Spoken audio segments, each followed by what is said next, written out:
88.6, Plenty Valley FM, and on the line from Crimestoppers is Alex. What's happening this week? I've got our 3 wanteds for this week. Our first wanted is Jasmine Archer. Archer is wanted for failing to answer bail, contravening a community corrections order and burglary. She is 50 years old, 165 centimetres tall, and has a medium build. She has brown eyes, brown hair, and an olive complexion. 17 warrants have been issued for her arrest, and she's known to frequent the Berwick area. Our second wanted this week is Hassan Dabaj. Dabaj is wanted for burglary, obtaining property by deception, and theft. The 23-year-old is described as 170 centimetres tall with a medium build. He has brown eyes, brown hair, and a fair complexion, and 29 warrants have been issued for his arrest. He's known to frequent the Dallas area. And the last wanted for this week is Claire McKenchen. McKenchen is wanted for failing to answer bail, burglary and theft. The 40-year-old is described as 165 centimetres tall with a medium build. She has brown eyes, blonde hair and an olive complexion. 21 warrants have been issued for her arrest, and she's known to frequent the Greater Bendigo area. So images of all of these wanted people and many more can be found on the Crimestoppers Victoria website. That's crimestoppersvic.com.au. You can submit an anonymous report online or by calling 1800 333 000. Okay, and our scam of the week involves fake parcels. Yeah, so scammers are impersonating courier companies and sending SMS messages urging people to click on links to secure upcoming parcel deliveries, arrange re-deliveries, or pay fees to receive a parcel. So these links lead to often fake pages that are designed to harvest your personal information and other sensitive details. So scammers use this technology to make it look like their SMS is coming from a trusted delivery service like Australia Post. To avoid this scam, if you get a link sent to you by text or email, don't click on it, especially if it's claiming to connect you with a website or a shopping deal. Instead, if it's coming from an online store, look up that store first to figure out if it even is real.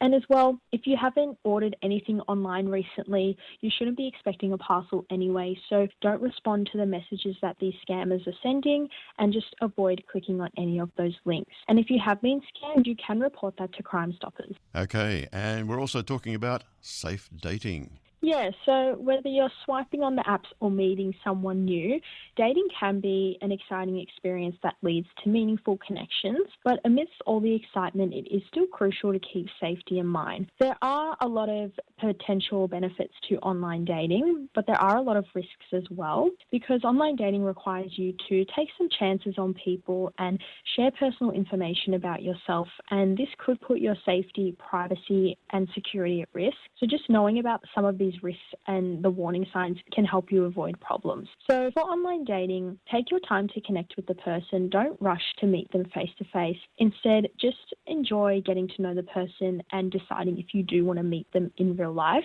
And as well, you can even do a quick Google search or Instagram or Facebook search of the person's name just to verify their identity, to uncover any potential red flags, and just to see, if they actually are a real person. And looking out for red flags as well. So if you think you are talking to someone online but realize later you're being scammed, or, you're being abused financially, anything like that, you want to look out for those red flags and talk to a friend or a support service about it and just collect the information about what happened, report it to that platform, can report it to eSafety and Crime Stoppers as well, and then just block them immediately and don't speak to them. If you are going to meet the person in real life, I would say choose for public places like a busy cafe or a busy park just to be extra safe, as well as sharing your plans before heading out, so letting a friend or family member know who you're meeting and where you're going, and even consider sharing your location with them through an app like Find My Friends. And controlling your ride there is really important. So the person may say, I'll come and pick you up, or I can get an Uber for you. I would say just always arrange your own transportation to and from the date, because it just gives you that freedom to leave whenever you want, especially if you don't feel well about the date or, you feel unsafe. You do have a bit of an exit strategy. And if you do feel unsafe and, something goes wrong and you want to leave, there are a couple of ways you can leave politely to still ensure your comfort and safety, because you don't know how the other person is going to react. So some things you can do are just say that you may have to leave early because you have a prior commitment. That way, if things aren't going well, you can leave without feeling rude. You can also use a sudden emergency text or call from a friend or family member saying something like, "Oh, I've just got a message that my roommate has locked themselves out of the house and I need to go help them." You can also, at the start of the day, maybe mention that you have an early morning the next day. So that gives you a reason to leave if you are feeling uncomfortable. So you can say, you have to get up for a meeting. So these are just a couple of practical tips and creative approaches that you can use if you are feeling unsafe on a date and you do want to exit that safely. Great advice. Thanks, Alex. We'll catch you next week. Thank you.